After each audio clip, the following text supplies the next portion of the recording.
What is a gerund? Gerund waa maxay, right? What is a gerund? A gerund is a verb that functions as a noun by adding the suffix ing to the base form of the verb. Gerunds can be tricky to use, but here are some basic rules to keep in mind. Number one, gerunds act like nouns in a sentence so that they can be used as the subject or object of a sentence. Example, running is my favorite hobby. Gerund as the subject, okay? Gerunds can also function as the object of a preposition. Example, she is interested in studying abroad. Gerund after the preposition in. Number three, gerunds can be used after certain verbs like enjoy, avoid, and postpone. Example, I enjoy reading books. So the gerund after the verb enjoy, yeah? Gerunds can be used after certain expression, such as it's no use and it's not worth it. Example, it's no use crying over spilled milk. So gerund after the expression, it's no use. Number five, gerunds can be combined with other words to form longer phrases. Example, swimming in the ocean is a great way to exercise. So gerund phrase, swimming in the ocean. Remember that gerunds are always formed by adding ing to the base form of a verb, and they always function as nouns in a sentence. Okay? So what is a gerund? Gerund muxuu yahay? Gerund is a verb. Waa ficil that functions oo u dhaqma as a noun magac by adding adigoo ku daraya the suffix ing. This suffix means wax gadaal looga daray ing to the base form of the verb. So base form of the verb ayaad waxaa ku daraysa ing. That's what gerund is. Gerunds can be tricky to use. Gerund mujeda sometimes very tricky. That means waad ku wareeraysa inaad isticmaasho fahanta. But here are some basic rules to keep in mind. Laakiin halkan waxaan ku siinayaa rules aad raaci kartid si aad u xasuusatid. Insha keep in mind rule aan ku siinayaa that rulekaasoo kaa caawina insha Allah sida loo isticmaalayo. Number one, gerunds act like noun in a sentence. Gerund wuxuu u dhaqmaa noun magacyo in the sentence dhexdeed. So that sidaa daraadeed they can be used waxaa loo isticmaalaa as the subject, subjectiga mid waxa hawshahay, or an object of a sentence iyo wixii meesha ku dhacay. Labadooda waad u isticmaali kartaa gerund subject or object waa u isticmaali kartaa labadaba, yeah? Example aad ogsi. Running is my favorite hobby. So running waxa weeye hobby anigu waan jeclahay. So maxaan ku yidhi basic word oo lagu daray ing. That makes a suffix. ing na lagu daray. So this suffix, the word was run. So running. So whatever you run marka lagu daray ing, you gotta be enter waa in la laba because this word run is one syllable and a short vowel sound. So that means you have to in a labalabta and then waxaad ku daraysa ing. So running taas wey. So this is the subject running. Orodka is wuxuu yahay mujeda my favorite hobby. So halkan maxaad aragta running in lagu bilaabay. So this is the subject waxa hawsha haya. Waa running. Markasta walaalahay.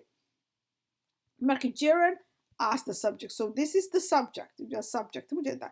Okay, look the sub. You always maxaa subject maxaa ku xig always ficilki baa ku xiga. So here you can see verb be here, right?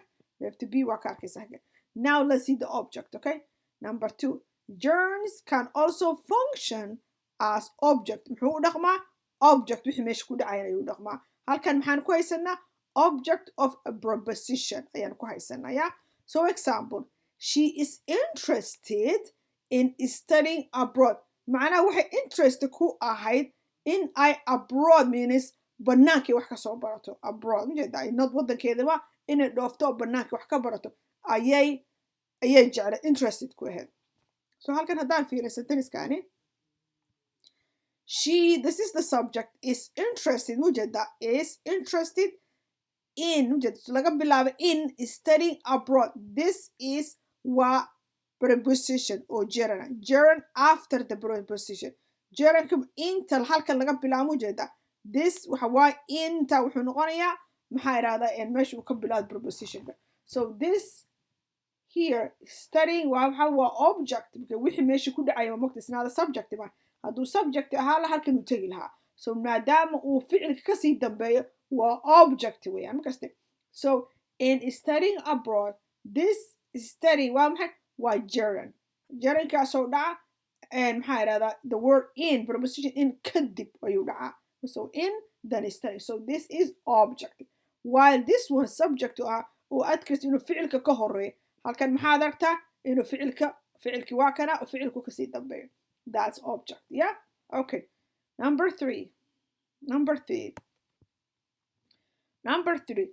gerunds can be used waxaa loo isticmaali kara after kadib certain verbs like waxaa loo isticmaala kadib some ficiladaasoo enjoy avoid and postpone iyo wixii lamid ah yeah postpone iyo wixii lamid ah so now aan aragno example I enjoy mujeda waa kana enjoy la sheegay halkan u soo gal I enjoy reading books anigu waxaan jeclahay akhrinta buuga so ereygan reading waa maxay waa gerund because you see always look at ing reading mujeda so this is waxa weeyaan waa gerund walaaleya insha Allah waa gerund I enjoy reading books so this one waa maxay waa gerundkaasoo dhaca after the ficilka so ficilka enjoy ayuu ka dambeeya so this is a gerund number 4 gerunds can be used after certain expression such as it's no use and it's not worth it so expressionada qaarkood ayaa loo isticmaalaa gerund for example it's no use haddaan ku dhaho it's no use marka aan dhahayo maxaan ka wadaa waxaan ka wadaa wax baan samaynaya wixii waan ku daalay waa sixi waaye waa fahmi waaye dandaa waxaan gaaray whatever aan suubi wixii inaan waxba ka qaban karin ama sixi karin ama fahmi karin so that means waan iska day it's no use means waqti inaan geliyo waa waqti inaan geliyo uma baahnayo waa waqti dhumis weeyaan si walba aan sameeyo ama ma fahmayo ama ma samayn karo waa sidaasoo kale that means it's no use si walba isku da wixii meeshood bay taagan so waqti ma ku dhumin kartaa no that's it's called it's no use inaan waxaan aan weli kusii socdo faa'iido malaha waxba kama imaanayo waa sidaas it's no use wax oo faa'iido ka imanaya malaha weeyaan saas and kan waa maxay it's not worth it that means waqti inaan geliyo ma istaahisha waxaasi sababta wax ka imanayo ma jiro waa sidaas oo kale those called expressions yaa walaala insha Allah for example let's see so erayadan kadib ayaa la isticmaalayaa gerund okay so maxaa it's no use crying over spilled milk it's no use faa'iido kuma jirto crying in loo ooyo over spilled milk caana daatay ama wax yaroo dhacay something dhacay wax dhacay oo dhamaado ma soo noqonayo maya inaad u ooys wuxuu taraay mardaasaa la wada something happened ma faa'iido mistake ka dhacay waxa ka dhacay something happened so waxaasi ma keenayo faa'iido weyn inaad u ooysin ka taasaa it's no use faa'iido mala inaad ooys waxaan waxba ka imanin ama waxba laga soo celin kareenin don't waste your time la wada those is so that's what Allah isticmaala after the gerund okay walaalahay those expression you can use gerund and maxaa kaloo loo isticmaala number 5 gerund can be combined maxaa la raacin karaa with other words erayo kale to form longer phrases erayo kale ayaa la raaci kara si loo sameeyo phrase macnaha longer oo dheer oo badan marka si loo sameeyo for example halkan fiiri swimming in the ocean. Swimming waa maxay? Waa gerund. maxaa soo raac in the ocean? This is a longer phrase aa laga dhigi ujeedaa ereyga waynu isticmaalnaa marka waa ka this is the gerund and intaan waa maxay the phrase soo raacay. So is a great way to exercise. So swimming in the ocean badda in lagu dabaasho is a great way to exercise. waa si wanaagsan oo exercise ah. marka halkan taa fiiriso swimming in the ocean intaan waa maxay this gerund weya markasta waa maxay waxaa lagu raaciyey erayo kala yaar si looga dhigo wax tiro badan. This is called okay? si longer looga dhigo yaa walaala insha Allah. So halkan marka waxaan kusoo gabagabaynaa remember that gerund are always waxaa loo form gareeyaa by adding ing adigoo ing ku daras to the base form of a verb. ereyga base formka adoo ing ku daras ayaa gerund laga dhigaa and they always function as nouns in a sentence. So that means markaad aragtid gerund mujeeda anywhere uu ku jiro maarta gerund waxa weeyaan they are noun isna ficil maaha. Sometimes waxaad arkaysa other ficil markaa isticmaal we use swimming waan isticmaal oglas Abdi is swimming that's a ficil right like that's not a gerund. Gerund waxaad ku arkaysaa maxaa irahdaa you have to look where sentence ka jiro the beginning subject or object at the back markas walaale so nafiri waxaad arkaysaa always look gerund waa kana ficilka mujeeda ficilku ka horeeya most of them you see inuu ficil ka horeeya hadduu unless uu ahayn oo object uuna ahayn walaaleya so saa ogaada insha Allah.